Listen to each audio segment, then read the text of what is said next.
Ayer por la tarde estuvieron ustedes haciendo algunas consideraciones. Una de ellas, estuvieron compartiendo lo que entienden ustedes por el diálogo social. Cada quien compartía su manera de entender el diálogo social. Y también compartieron la manera como cada quien practica el diálogo. O sea, como su teoría y su práctica, su manera de entender el diálogo social y su manera de practicarlo. Ahora vamos a dar un paso más adelante para que podamos hacer como una comparación y a partir de ello un enriquecimiento. ¿Cómo lo ha entendido la Iglesia en los 20 siglos? La Iglesia, ¿cómo ha entendido el diálogo y el diálogo social de manera particular? La Iglesia entiende el mundo, la vida y todas las cosas a partir de la revelación, a partir de la palabra de Dios.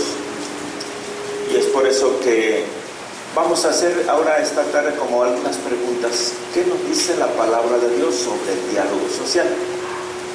De manera que estamos reunidos aquí en este ámbito eclesial y a partir de esto queremos tratar de captar lo que significaría el diálogo social desde la Iglesia.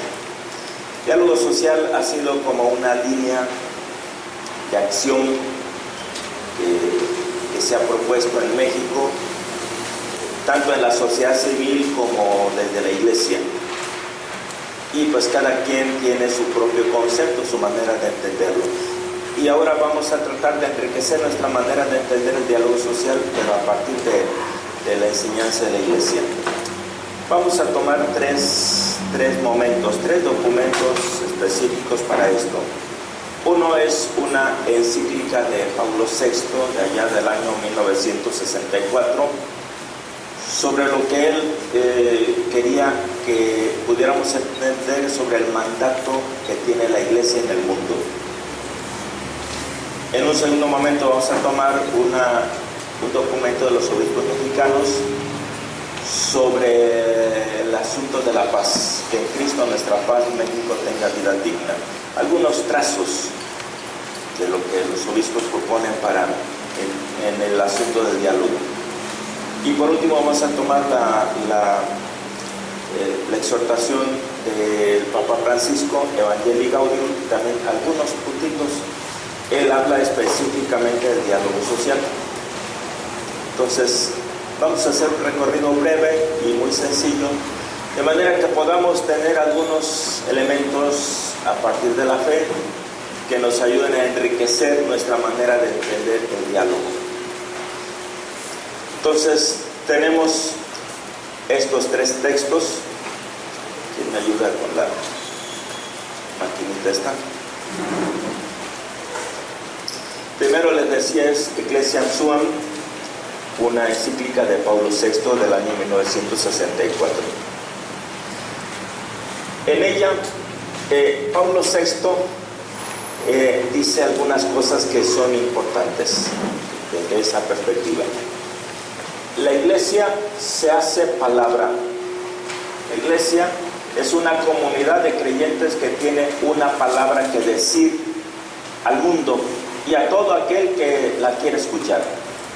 Entonces nosotros como Iglesia somos una palabra, transmitimos una palabra.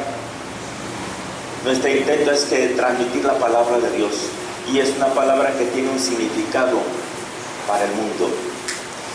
La Iglesia se hace mensaje, es decir, esa es como una gran finalidad, transmitir un mensaje que para nuestra manera de ver tiene una importancia fundamental para el mundo. Lo identificamos con el mensaje del Evangelio. La Iglesia se hace diálogo, es una comunidad que escucha y que habla. Una comunidad que se hizo escuchando y que vive también hablando. Y en ese sentido, Dios fue desarrollando este pueblo suyo precisamente en un camino de diálogo que comenzó allá unos 2000 años antes de Cristo con Abraham. Dios empezó ese diálogo y Dios lo sigue desarrollando todavía entre nosotros. Y eso es la historia de la salvación, un diálogo permanente entre Dios y su pueblo. Ese diálogo es un diálogo que se desarrolla en cada comunidad.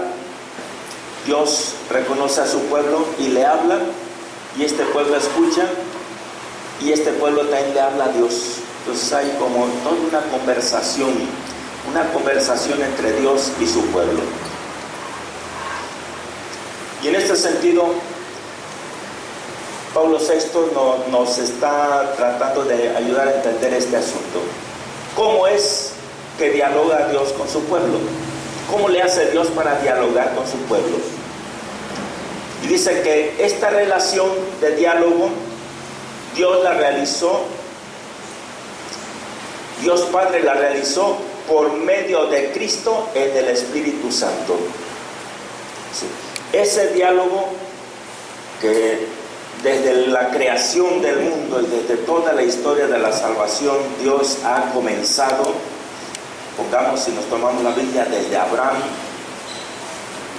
después los profetas, después Jesús, los apóstoles, y así a lo largo de toda la iglesia. Esa es una historia de un diálogo. Dios que tiene algo que decirle al pueblo, el pueblo que tiene cosas que decirle a Dios.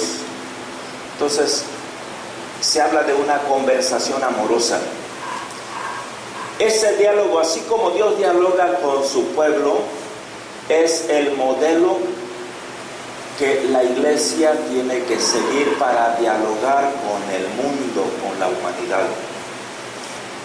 Últimamente hemos ido comprendiendo que la iglesia tiene interlocutores, es decir, la iglesia tiene que hablar de igual a igual con otras comunidades, otros sujetos, otras personas.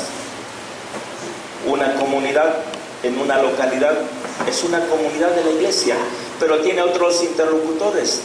Por ejemplo, en una pequeña comunidad, un interlocutor de la iglesia es una escuela, un centro de salud o una organización de campesinos. Esos son otros sujetos, otros interlocutores. Y en este diálogo, la iglesia tiene algo que decir y tiene algo que escuchar. Y lo tenemos que hacer como lo hace Dios. Quizá hay otros interlocutores, por ejemplo, el gobierno es un interlocutor, o una escuela es un interlocutor. Ellos tienen su manera de entender y de realizar el diálogo. En la iglesia también tenemos nuestra manera de entender y de realizar el diálogo, pero esa es la que se nos señala por medio de la revelación. Así como Dios dialoga, así tenemos que dialogar nosotros. ¿Qué sigue? ¿Cómo es que Dios dialoga? ¿Cuál es el estilo de Dios? Hay aquí algunas características.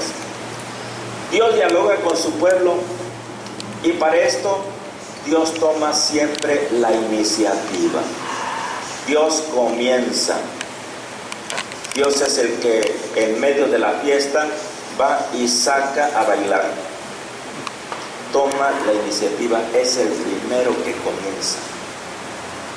Así también la iglesia con el mundo, con otros actores, tiene que tomar la iniciativa.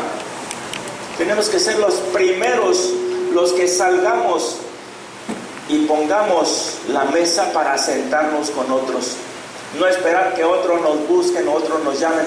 Somos los primeros que tenemos que ir a buscar a otros para encontrarlos, para dialogar. Es la iniciativa.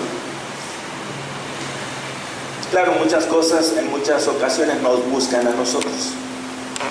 Pero bueno, lo estamos entendiendo que así como Dios es el que toma la iniciativa, también la iglesia tiene que tomar iniciativas. A veces hay conflictos en nuestros pueblos y nadie toma la iniciativa, ni la parroquia, ni la comunidad cristiana. Entonces los conflictos crecen y crecen y crecen. Y aquí tenemos una indicación. Dios, cuando dialoga, es el primero que busca y habla y llama. Otra característica: el diálogo surge de la bondad. Esa es como la fuente del diálogo. Dios nos amó primero, dice la Escritura, y es por pura bondad, por amor. Nos ama tanto que nos buscó para hablarnos palabras de amor. Ese tiene que ser el estilo de la iglesia. Un estilo en el cual busquemos a otros para dialogar. Esa toma de la iniciativa tiene que surgir de la bondad, del amor. Ese es fundamentalmente como el gran motivo. Buscamos no porque queramos sacar alguna ventaja o algún privilegio, sino porque amamos a aquel que buscamos para dialogar, para encontrarnos, para escucharnos. Es el estilo de Dios que tiene que ser el nuestro. La bondad y la misericordia como el gran motivo del diálogo que nosotros podamos afrontar. Otra característica: sin presiones. Dios no presiona a nadie, nunca presionó a nadie, ni a Abraham, ni a Isaac, ni a Moisés, ni a los profetas, ni a Jesús, ni a los apóstoles. No es el estilo de Dios obligar. Ahora te sientas para que hablemos. No. Dios siempre respeta la libertad del hombre, del ser humano, la libertad de los pueblos. Incluso Dios toma la iniciativa con el riesgo de quedarse solo, de que no le respondan. Está bien. En el caso de la iglesia, nuestro estilo de diálogo tiene que ser sin presionar a nadie. El diálogo tiene que ser completamente libre. La libertad para responder es algo que Dios tiene en cuenta siempre en la historia de la salvación. Jesús llama y deja a cada quien libre para que responda a su llamado. Dejó tan libre al hombre rico al cual llamó, y tan libre lo dejó que se fue. Esa fue su manera de responder: cerrarse al diálogo.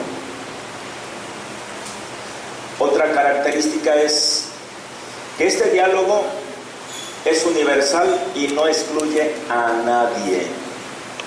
Todos están llamados a encontrarse con Dios. Dios busca a todos, absolutamente a todos.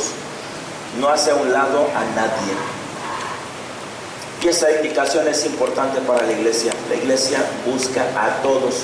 Tiene algo que decir a todos y tiene algo que escuchar de todos, incluidos aquellos que no piensen como nosotros o aquellos que estén contra nosotros. Tenemos que incluirlos. Esta es una característica muy fundamental, porque de ordinario en la sociedad se nos hace que el diálogo hay que hacerlo con aquellos con los que nos llevamos o con los cuales pensamos más o menos igual. Y en este caso es otro criterio. Hay que buscar a todos, sin excluir a nadie, sea quien sea, aun cuando fuera nuestro enemigo. Y también, por último, respeta el ritmo del otro. En un momento dado, el otro, cuando hay las iniciativas de diálogo, el otro no está en condiciones, no está preparado, está muy enojado, y enojado no se puede dialogar. Hay que esperar que se levante. Dios esperó a su pueblo por siglos para que el pueblo pudiera comprenderlo. Después de 2000 años Dios mandó a Jesús cuando el pueblo ya estaba preparado y todavía ni así le entendieron. Entonces Dios toma el ritmo, le toma el pulso a cada quien, en qué momento está en condiciones de poderle escuchar, de poderle atender, de poder hablar de una manera serena. Entonces, en ese sentido, se respeta el ritmo, el paso del otro, del interlocutor.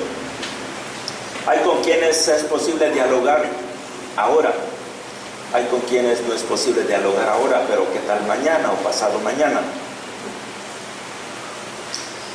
Entonces, aquí lo importante es que entendamos que así como Dios tiene su estilo para el diálogo, así también nosotros, desde la fe en Jesús, tenemos que asumir ese estilo de Dios. Otros actores sociales, políticos, económicos tienen sus propios estilos, pero precisamente aquí está la novedad, lo nuevo, lo que es nuestro estilo, que tiene que prevalecer siempre en nuestro caso, aunque otros tengan otros estilos. Y precisamente ahí está la fuerza del Evangelio. Que sigue. Nos pone el Papa algunas características, algunas maneras de entender el arte del diálogo. El diálogo es un arte, hay que aprenderlo, así como un artesano. Un artesano que toma en sus manos la arcilla, poco a poco le va dando forma, va aprendiendo, le sale deforme, la vuelve a amasar y así lo va aprendiendo hasta que le sale una obra maravillosa. También el diálogo lo vamos aprendiendo. Y por eso dice el Papa, se necesita tener claridad para entendernos bien, que sepamos bien de lo que estamos hablando, que no ocultemos nada, sino una claridad sobre lo que estamos hablando. Habla también de la afabilidad, de la mansedumbre. El diálogo no es orgulloso, no es hiriente, no es ofensivo. Dice Jesús, aprendan de mí que soy manso y humilde de corazón. Es el estilo del diálogo. En el arte del diálogo hay confianza en el valor de la propia palabra, como en la disposición para acogerla por parte del interlocutor. Si confiamos en que nuestra palabra transmite una verdad, y esa verdad tiene un poder para convencer, para iluminar, para llamar la atención, para preparar al otro. Y confiamos en que también el otro podrá llegar a tener la disponibilidad para el diálogo. Confiamos tanto en la palabra que transmitimos como en la disposición que pueda tener el otro en algún momento dado. Promueve la familiaridad y la amistad. Es decir, quienes son extraños, quienes no se conocen, quienes tienen telarañas en la cabeza y solo prejuicios sobre los otros, el diálogo quita los prejuicios, nos quita las telarañas y nos ayuda a mirarnos mejor y hasta con simpatía. Y también habla el Papa de la necesidad de la prudencia ante la situación psicológica y moral del otro. Es lo mismo que decía antes, si el otro no está preparado psicológicamente, no tiene buen ánimo, tiene prejuicios, hay que esperar. Pero el tiempo llegará. ¿Qué sigue? En ese sentido, señala en esta encíclica que donde quiera que haya un hombre que busca comprenderse a sí mismo y al mundo, podemos estar en comunicación con él, podemos dialogar. Ya habíamos dicho que una característica del diálogo es la universalidad. Y en este caso, donde haya alguien que quiera entenderse a sí mismo, entender la vida, entender la historia, entender el pasado, entender el futuro, podemos nosotros compartirle, transmitirle a través del diálogo, digamos, el significado que nosotros encontramos en todas las cosas. Y esa es precisamente la evangelización.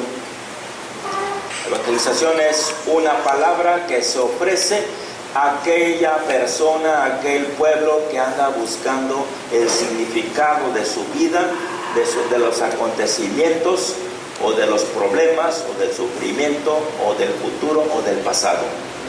Esa es precisamente la evangelización. Donde quiera que se reúnen pueblos para establecer los derechos y deberes, nos sentimos honrados cuando nos permiten sentarnos junto a ellos. Es decir, siempre hay necesidades de entendimiento entre los pueblos, entre las naciones, en todos los niveles o entre las comunidades. Y siempre que en ese diálogo que haya en los ámbitos de la sociedad, si hay a quien nos quiera escuchar, nos sentimos honrados de poder transmitir nuestra manera de pensar, nuestra opinión o nuestra verdad. Entonces, en ese sentido, es importante que pensemos pues que el diálogo de una manera está abierto a toda la humanidad. Y podemos hablar sobre cualquier asunto, sobre cualquier tema que tenga que ver con la humanidad, con lo humano. Entonces, en ese sentido, que podamos entendernos que siempre nosotros tenemos una riqueza que transmitir. Y eso la relación lo hacemos a través del diálogo, escuchando y transmitiendo, escuchando y transmitiendo. Siempre en la humanidad, siempre en los pueblos o en las personas hay mil preguntas que se hacen. Hay muchas, digamos, como enigmas, como situaciones límite, problemáticas, que requieren que se manifiestan como preguntas. Lo primero es escuchar. Y el diálogo comienza escuchando. No puede haber diálogo sin esa escucha primera. ¿Cómo vamos a dar una respuesta? ¿Cómo vamos a dar un mensaje significativo para el otro si no lo escuchamos primero? Esa es una gran condición que sigue.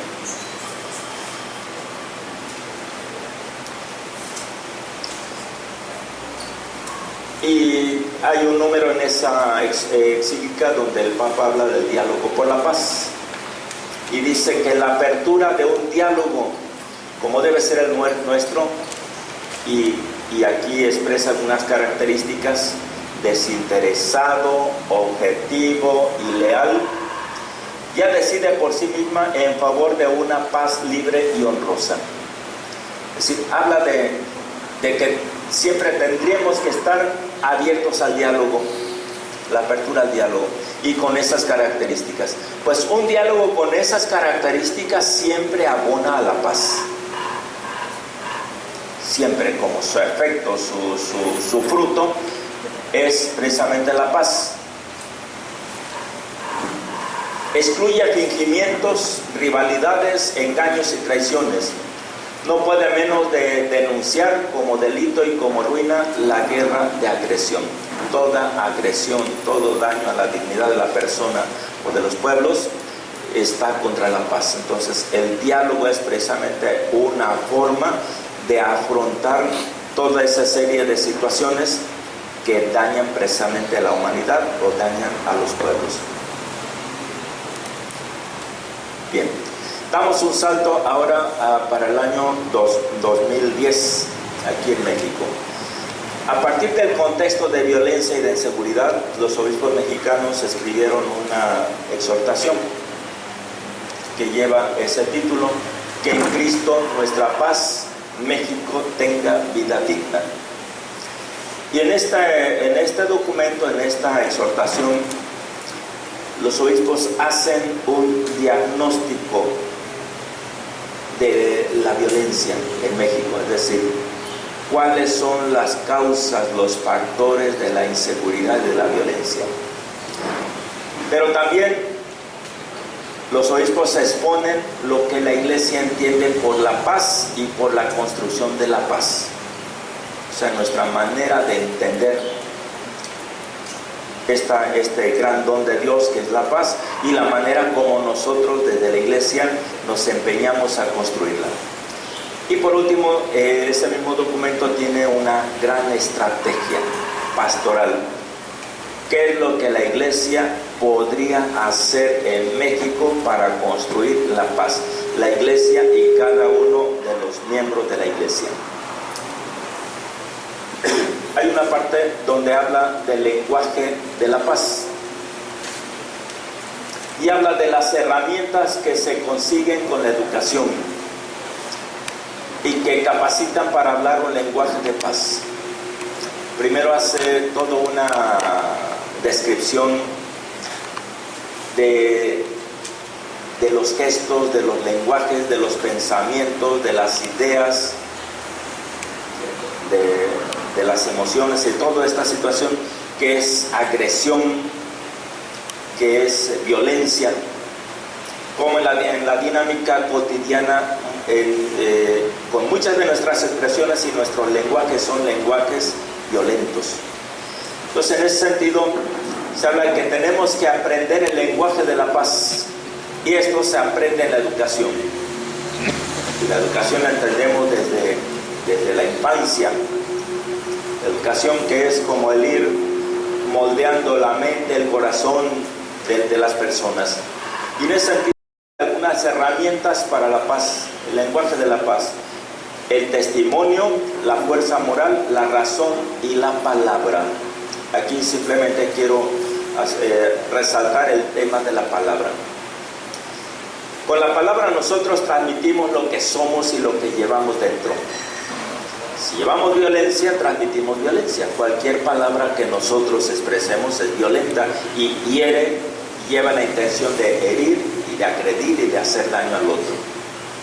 Entonces, pero por otra parte, la palabra puede transmitir la paz. Quien vive en paz, quien tiene la paz en sí mismo, no puede hacer otra cosa que transmitir con cada una de sus palabras la paz. Entonces la palabra se convierte en un lenguaje de la paz.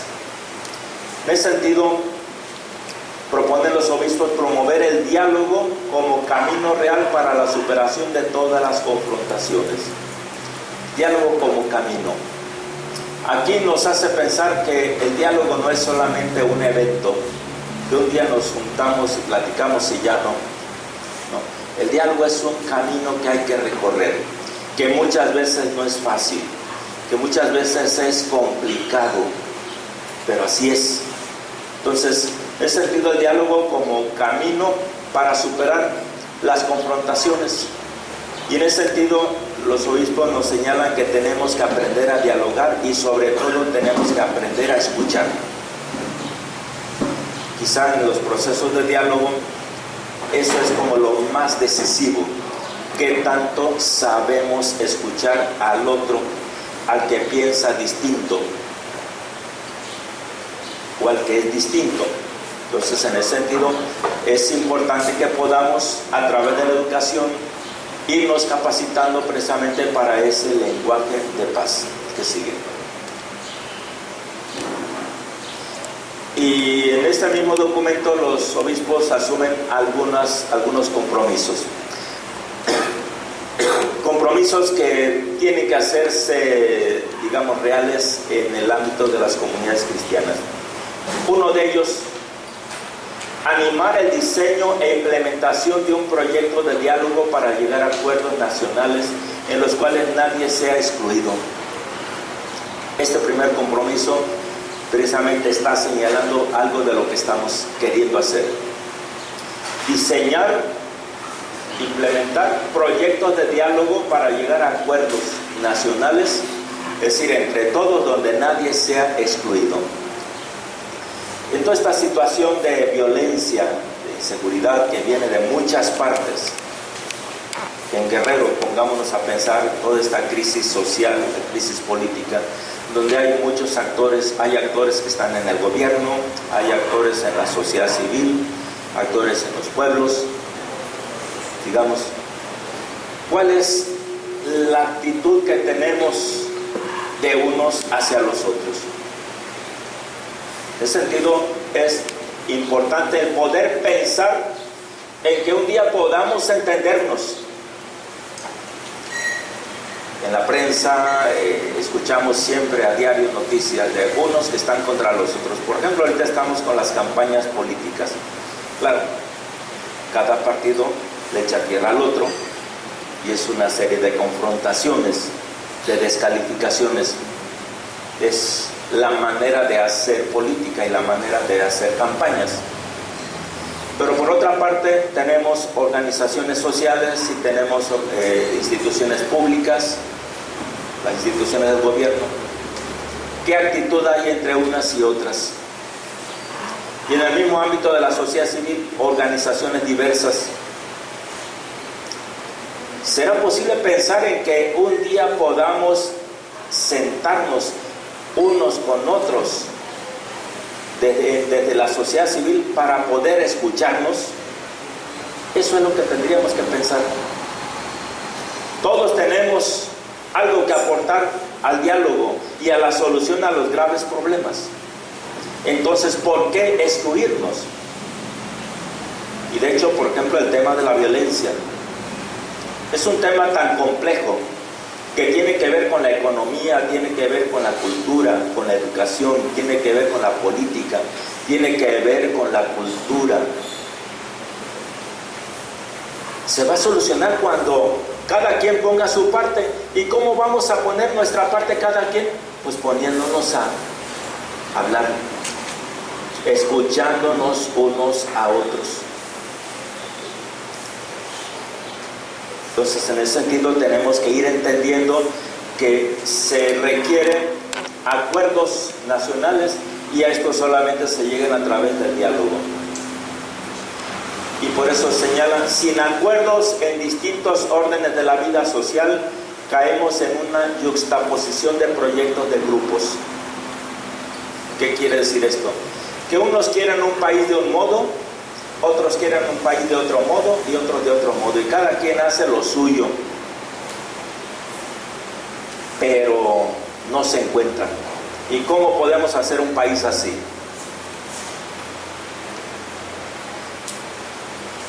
Proyectos de grupos, de bandas rivales que no tienen un horizonte más amplio que el de sus propios intereses. Cada quien quiere un México a su gusto, a su modo, y excluyendo a los demás. Esto no tiene futuro. Otro compromiso, señalan los obispos, promover la cultura del diálogo como forma privilegiada de contribuir con aportes desde las propias convicciones en la construcción de lo público. Es decir, una cultura del diálogo, una manera de entender el diálogo como parte necesaria en la vida cotidiana y también en la construcción de la sociedad. En el sentido de que hay situaciones, hay momentos en los cuales el diálogo es muy complicado y pareciera que no funciona, pero siempre se abren oportunidades para empezar a entender que es posible dialogar, que es posible encontrarnos y que es posible superar, digamos, esas actitudes de confrontación, de enfrentamiento, de rivalidad. No se puede construir nada cuando hay rivalidades. Entonces ahí es donde tenemos que pensar en una cultura, en una manera de pensar, en una manera de ser, en la cual el diálogo sea parte de nuestra vida cotidiana. Se sigue. Por último, nos vamos al texto del Papa Francisco. Un texto que recientemente publicó, Evangelii Gaudium, que quiere decir la alegría del Evangelio, el cual el Papa Francisco habla de lo que él propone a la Iglesia en relación a la nueva evangelización. ¿Cómo la entiende? ¿Cuáles son las grandes necesidades que tiene la humanidad y que la Iglesia tiene que dar respuestas? En primer lugar, el Papa establece una relación entre evangelización y diálogo. Y dice, la evangelización también implica un camino de diálogo. No sé si a alguien le haya pasado, es decir, venimos a un taller sobre diálogo social. Bueno, ¿y eso qué tiene que ver con la iglesia? ¿Qué tiene que ver con la fe? Y aquí el Papa nos responde: el diálogo es parte de la evangelización. Una iglesia que busca, que promueve el diálogo y que dialoga ella misma y que anima a todos a dialogar, está evangelizando por ese mismo hecho. Es decir, no es algo separado o distante de la evangelización, no es hacer otra cosa distinta o extraña de lo que a la iglesia le corresponde. Es una forma de evangelizar, porque es buscar el encuentro entre hermanos que somos diferentes, pero al final de cuentas somos hermanos, que podamos encontrarnos, entendernos y vivir eso, ese misterio. Somos hermanos. Entonces señala que para la iglesia en este tiempo hay particularmente 3 campos de diálogo en los cuales debe estar presente para cumplir un servicio a favor y pleno del desarrollo del ser humano y procurar el bien común. Y habla de tres campos en los cuales hay que buscar el diálogo. El primero que habla es el diálogo con los estados. Es decir, con esta figura compleja de un estado que está conformado por instituciones públicas, en las cuales, por leyes, en las cuales se da como un estilo, una forma de convivencia humana. Diálogo con la sociedad, que incluye diálogo con las culturas y con las ciencias, y diálogo con otros creyentes que no forman parte de la Iglesia Católica. Es decir, aquí el Papa nos está señalando como 3 campos. Hay que dialogar con los estados, con las sociedades, con la sociedad y con otros creyentes. Son 3 campos los cuales hay que ir perfilando la necesidad del diálogo. Y en ese contexto habla del Evangelio de la Paz. Es la contribución de la iglesia. Si la iglesia tiene algo para contribuir, para aportar en estos procesos de diálogo, es precisamente el Evangelio, que es un mensaje de paz precisamente. Es decir, la buena noticia, la palabra del Señor es nuestra riqueza, y esa palabra contribuye precisamente a mejorar el mundo. Y es lo que aportamos en los caminos del diálogo.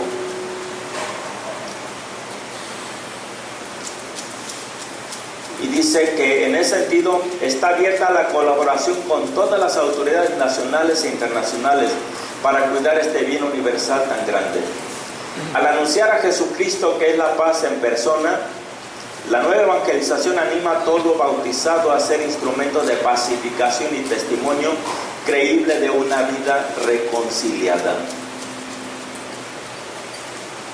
Entonces, el anuncio de Jesucristo tiene que ver con la paz, tiene que ver con la justicia, tiene que ver con una transformación social, tiene que ver con un estilo nuevo de relaciones en la sociedad, y tiene que ver también con una manera nueva de mirar la política, la economía, la cultura, el medio ambiente y todas las cosas.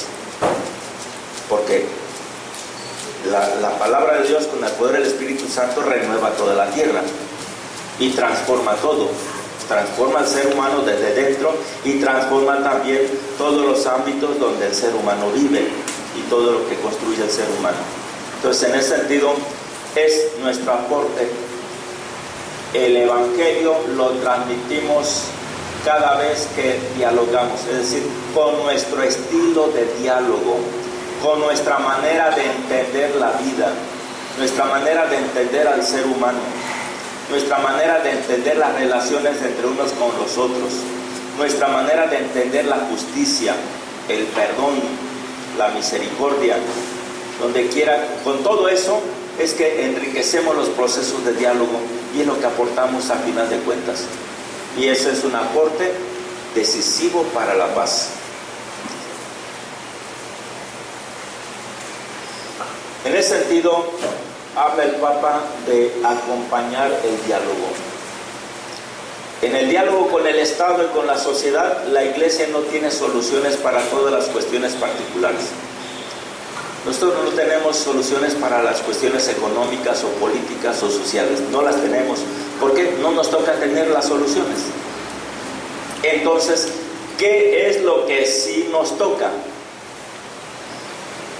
Dice, junto con las diversas fuerzas sociales, acompaña las propuestas que mejor respondan a la dignidad de la persona humana y al bien común. Eso es lo que nos toca, acompañar. Acompañar.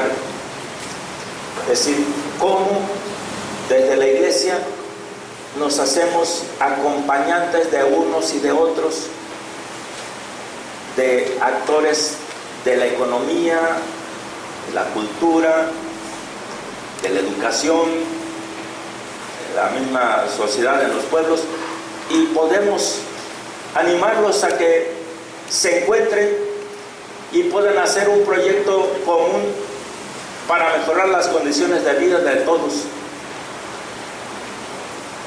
En ese sentido, creo que este punto que es el último, es el que nos señala ya desde ahora como por dónde va nuestra tarea de ir acompañando caminos de diálogo. Alguien lo ponía de una manera sencilla.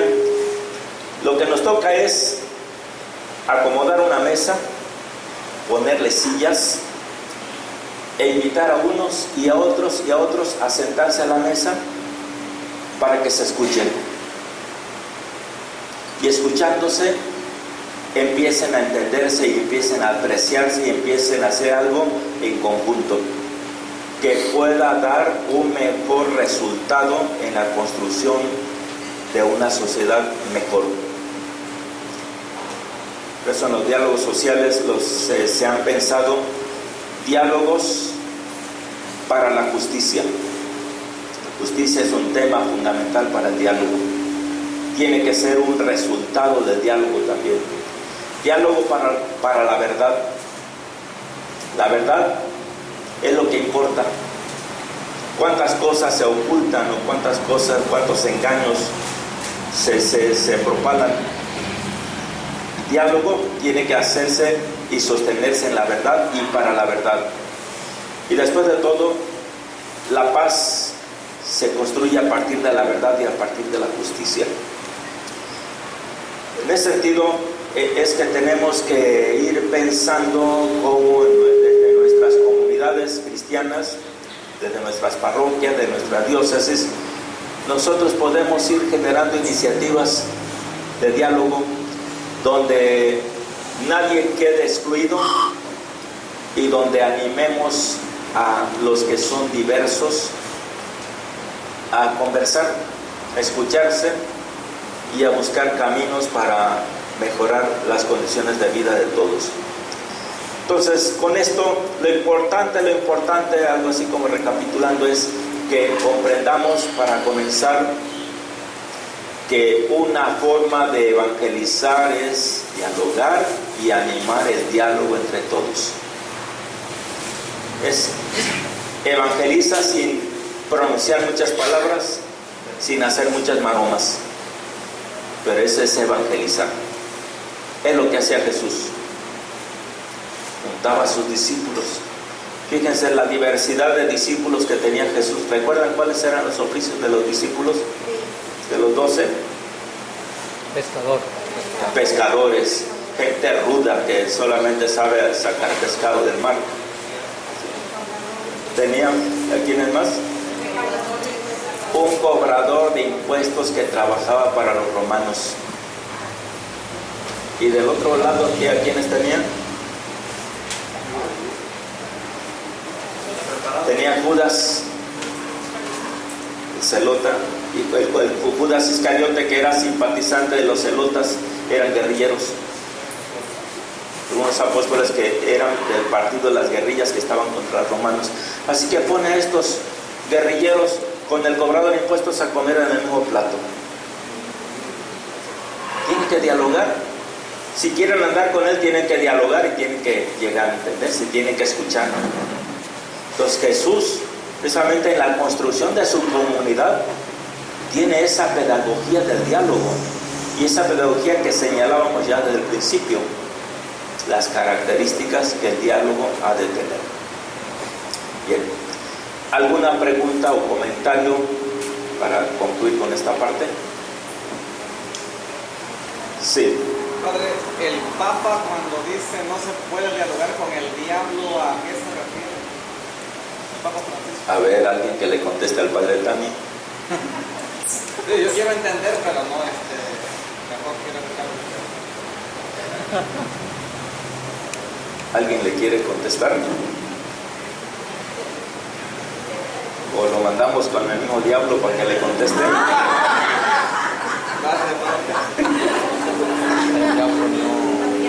Es decir, el diablo es la negación de Dios, es la negación de la verdad, la negación del amor. Es decir, con el diálogo no se puede llegar a ningún acuerdo. ¿Mandé? Sí, es decir, no hay nada que podamos, ningún tema en el cual podamos llegar a un acuerdo con el diálogo, con el diablo, porque es la misma negación de Dios. El otro día, el mejor ahorita que estaba por Ortega decía, como para decir lo que dice el Papa, dice, sí se puede dialogar con el diablo.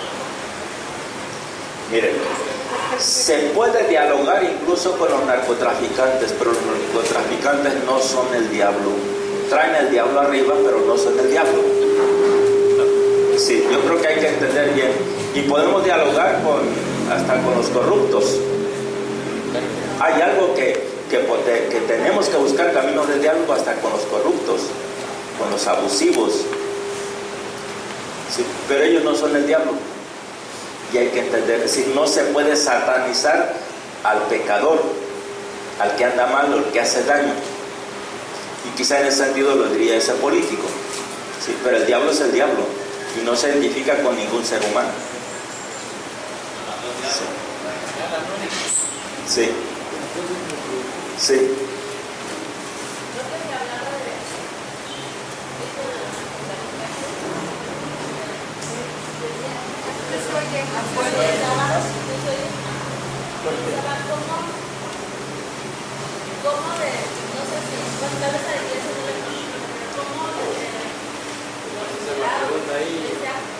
Lograr o promover un diálogo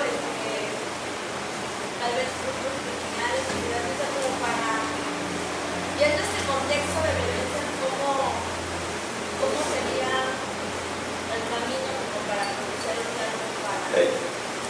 Bueno, partimos de lo que ya señalábamos antes. El diálogo no tiene que excluir a nadie, ni a los criminales. Sí. Ahora, con ellos hay que buscar que haya condiciones. En Colombia, los obispos colombianos dialogan con los capos del narcotráfico. ¿Para qué? Para mitigar, disminuir, digamos, los niveles de violencias. Se logra. Y de esa manera, digamos, se busca beneficiar a la comunidad. Al principio el gobierno colombiano no entendía esta tarea que la iglesia se tomó, pero después lo entendió y vio que beneficiaba al país. Y tanto que ahora el gobierno colombiano está dialogando con las FARC en La Habana. Las FARC se sostienen en gran parte con la cuestión del narcotráfico. Siempre llegaron a entender que tenían que encontrarse para buscar un camino para terminar con una guerra que ya lleva muchos años. Ahora entre nosotros, yo lo que creo es que ahorita no hay condiciones para hacer eso. Quizá más adelante.